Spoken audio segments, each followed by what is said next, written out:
Start. मैं विमर्श media से प्रदीप रुंगटा। हमारे साथ में पूर्वांचल जनमोर्चा के अध्यक्ष संजय यादव जी और सचिव हेमंत कुमार जी हैं। हेमंत कुमार जी, अब न्यायपालिका में सुधार के लिए कॉलेजियम सिस्टम को हटाना पड़ेगा, इस पर आपका क्या विचार है? प्रणाम, आदाब, सत श्री अकाल और विमर्श मीडिया चैनल पे सभी दर्शकों का हार्दिक स्वागत है जी।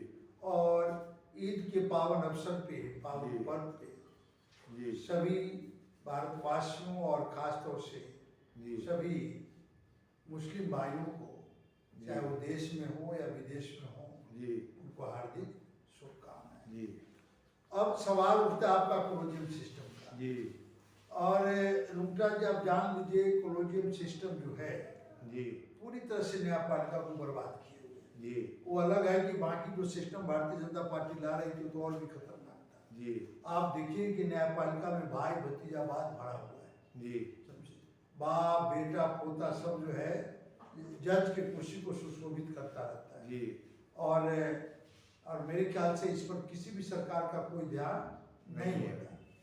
अभी आपने देखा कि एक जज के यहाँ से कितने करोड़ रुपया निकल गए। जी समझे, तो ये सब चीजों को रोकना अति आवश्यक है। और जब तक न्यायपालिका में शोषित, वंचित, दलित, पिछड़े, अति पिछड़े के लोग की भागीदारी समान नहीं होगी जी तब तक न्यायपालिका में कोई सुधार होने की उम्मीद नहीं है। समझे, खास बढ़ के लोग वहाँ भरे हुए हैं, अपने हिसाब से न्यायपालिका को चलाते रहते हैं। समझे, एक बहुत दुर्भाग्यपूर्ण बातें हैं जी और हम सबसे कॉलेजियम सिस्टम खत्म करके एक स्वतंत्र शिक्षा प्रणाली के तहत उसको जो है जजों की नियुक्ति हो, जिससे कि न्यायपालिका में पारदर्शिता रहे और लोगों का विश्वास उसमें जगा रहे। समझिए, तो कॉलेजियम सिस्टम ठीक नहीं है मेरे ख्याल से। संजय यादव जी, आपका विचार? नमस्कार जी। अब ये देखिए ना, हिंदुस्तान का हर एक नागरिक जो है सबका बराबर अधिकार है जी जो हमारा संविधान करता है। जी लेकिन ये जो कुछ ऐसा सिस्टम है कि जहाँ पर कुछ न संविधान काम कर रहा है न कोई कानून काम कर रहा है। जी अब हमारे जज साहब के यहाँ पैसे का भंडार मिला है, जी आग लगी है, लेकिन वो कह रहे हैं कि हमको पता ही नहीं है। जी ना हमें किसी परिवार को पता है ना किसी को पता है। जब सिक्योरिटी इतनी है, ऐसे वीआईपी जगह पर है और सारा जो है 14-15 तारीख को ये कांड हुआ है और 20-22 तारीख को जो है सामने आया है। जी पुलिस आई है, फायर ब्रिगेड के अफसर दिख रहे हैं, नोटों का वो दिख रहा है। जी अब इसमें अपने आप भी कह रहे हैं कि वहाँ पैसे को मेरे को नहीं पता है, कुछ चीजें यहाँ से इधर उधर हुई है, वो रखवा दिया हूँ, वहाँ के चेक करो। जी भाई आप चीज से छेड़छाड़ तो हुई है। जी जो वीडियो बना है अब जो है लोगों के पब्लिक में आ रहा है 1 हफ्ते के बाद। जी जब एक महत्वपूर्ण पद पर आप हैं जी और इस तरह से आप मनमानी करेंगे कि तो आपको शो करना पड़ेगा जी कि भाई पैसा किसका है। यदि किसी एक आदमी का कभी यदि किसी विपक्ष का होता या किसी अच्छे कम इसके आदमी का होता तो दुनिया भर पता नहीं CBI पता नहीं रोज मुकदमा माने सारा कर्म हो जाता। जी लेकिन इस पर न कोई बोलने के तरीके ये है ना कोई कहने के तरीके। ये कौन सा कानून है? आज यदि ये करेंगे इनका ट्रांसफर कर दिया जाए, जी एक्शन लिया जाए, वो नहीं हो रहा है। नहीं है। इस पे ट्रांसफर कर दिया, जबकि उसका वीडियो जब जो है आने लगा है जी तब जाकर रिपोर्ट लग रही कि भाई इसमें मिला है या नोट का बनना, तो उसको जवाब तो उनको देना पड़ेगा। जी लेकिन अब इसमें भी लीपा पोती में लगे हुए हैं जी जो मेरा है तो तेरा बने। पार्टी और पक्ष और विपक्ष में खींचातानी हो गई कि भाई ये मेरा आदमी इसको बचाना है या मेरी सहायता या मेरे को ऐसे से बचाया उसको बचाना है। इनके ऊपर पहले भी कई यूपी में या लखनऊ में कोई मैटर इनके खिलाफ दर्ज हुआ है और वो कोई गन्ना मिल का उसको डायरेक्टर वगैरह भी रहे हैं। तो फिर जस्टिस बनने के बाद उसका रिजाइन किए और इनके पास भी बहुत बड़ा घपला का पहले का भी प्राविधान है। लेकिन इसी तरह से यदि कोई बड़ा आदमी है कोई कांड कर जाता है तो उसके पास कोई इंक्वायरी होती है। अभी देखिए ना, अब करनी सेना ने तोड़ फोड़ कर दिया सारा कुछ कर दिया, गाड़ी फाड़ी सब तोड़ दिया, जी। कानून को और इसको अपने हाथ में ले लिया, लेकिन क्या तो वहाँ उनके पास जो लोग ले जाकर शाम को छोड़ दिया। जी। तो इस तरह से तो अराजकता फैलेगी ना भाई। जी। भाई जो जहाँ चाहेगा वहीं लूटपाट कर रहा है, तो इसको राम राज कहाँ कर, राम के राज में ऐसा थोड़े होता था, नहीं होता था। तो ये राम राज की व्यवस्था स्थापना कहने पे और करने में बहुत अंतर है। जी। सबके उपदेश देना बहुत अच्छी बात है, लेकिन उपदेश का पालन करना बहुत जो है कठिन काम है। जी। तो ये जो है ऐसा नहीं होना चाहिए, सबको जो प्रक्रिया है, न्यायालयिक प्रक्रिया उसमें सबको जाना चाहिए, और एक जो है पेपर के थ्रू होना चाहिए, चयन होना चाहिए कि भाई इनका चयन होगा, और इसमें हर एक तरह की कमेटियां होनी चाहिए, पक्ष विपक्ष सारा होना चाहिए। ये तो उठाए एक आदमी ने लगा दिया, जिसको चाहिए उसको लगा दिया, मैंने सारे कानून की धज्जियां उड़ा कर रख दिए हैं, इनके को कोई प्रतिबंध नहीं है। अब देखिए क्या होता है, जनता जनार्दन है, जानती है। जी। हेमंत कुमार जी, लोकसभा स्पीकर ओम बिरला पार्लियामेंट में पक्षपात करते हैं, क्या यह उचित है? देखिए, ओम बिरला जी को और राहुल गांधी ने भी कई सारे आरोप लगाए हैं जी। और पक्षपात तो होता है जी।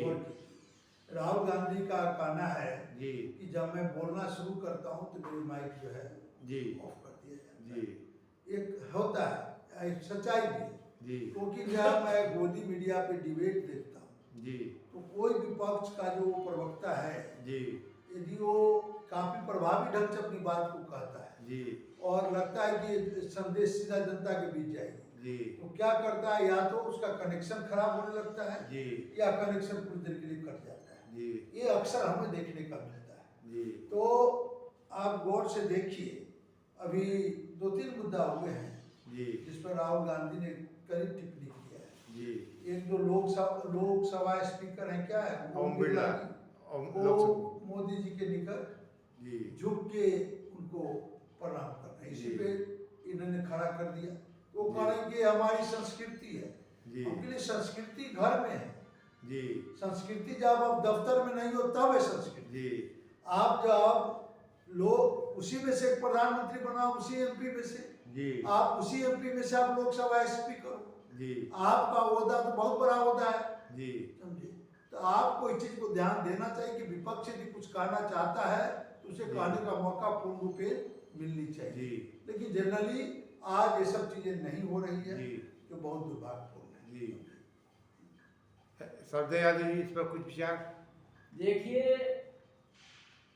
बहुत दिनों तक सरकार देश आजाद हुई है, जी लेकिन इस तरह के हालात कभी पैदा नहीं हुए, जी और बड़ा आपस में बड़ा प्रेम होता है। लेकिन आज तो अलग अलग जगहों में नफरत फैल गई है, एक दूसरे से कोई बात करके राजी नहीं है। जी आज जो है कोई काम करता है उसके ऊपर, अरे भाई इससे नहीं करना चाहिए, मैं इसको करना चाहिए, जी इतने भेदभाव हो गए हैं। जी अब आगे जो है क्या क्या कैसे चलेगा, जी इसका जो है गवर्नमेंट देखती है क्या होता है, लेकिन दंगा तो कराने की स्थिति में तो है।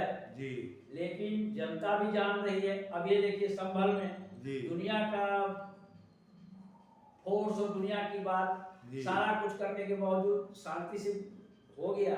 जी। अब एक दिन ईद का है और पूरा एक पेपर मीडिया सब लगा हुआ कि ये हो जाएगा, वो हो जाएगा, किसी को उसका ना किसी को, अरे भाई किसी को कब तक दबाते रहो, कब तक हो गया सुनता रहेगा। लेकिन जनता जब देख रही है, अब कुछ भी नहीं हुआ जी जब जितना हो हाँ दुनिया भर के कर रहे थे, जी कुछ भी नहीं, सब शांति से हो गया। जी आगे भी शांति, और अब ये देख रहे हैं कि रामनवमी का है और ये इसका जो है आपस में टकराव, अरे क्यों टकराव हो रहा है? यदि टकराव होने की स्थिति भी आती है जी तो फोर्स प्रशासन किस लिए है?